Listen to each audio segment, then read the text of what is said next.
Canadian police said Wednesday they arrested the second and final suspect over the stabbing spree that left 10 people dead and 18 wounded in a remote Indigenous community. This came 2 days after the first suspect, Damien Sanderson, was found dead. A massive manhunt for two brothers believed to be responsible for the killings on Sunday had spread across Canada's vast prairies region. On Monday, the search turned up the body of 31-year-old Damien Sanderson, in a grassy field in the Cree community. Authorities said he likely had been killed by his sibling, Miles Sanderson, 32, who remained a fugitive until his arrest near Rothan Town in Saskatchewan.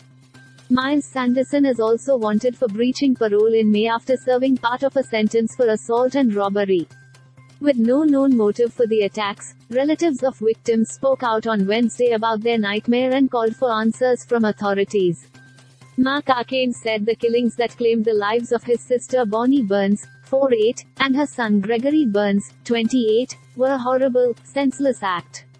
"We are broken," he said, describing feelings of anger and sadness. "It still feels like it's a nightmare. It doesn't feel real. How did this happen to our family? Why did it happen? We have no answers," he told a press conference. "We just know that our family members were killed in their own home, in their yard."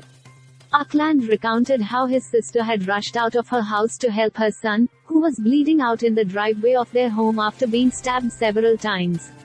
"She was stabbed 2 times, and she died right beside him," he said.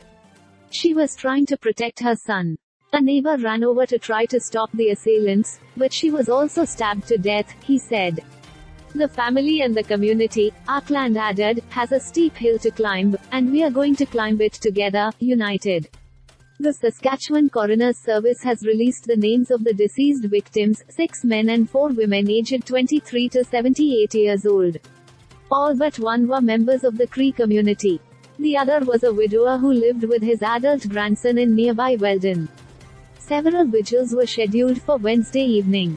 Those wounded in the attack were 17 adults and 1 young teen, police said. Among them was another son of Bonnie Burns who was slashed in the neck.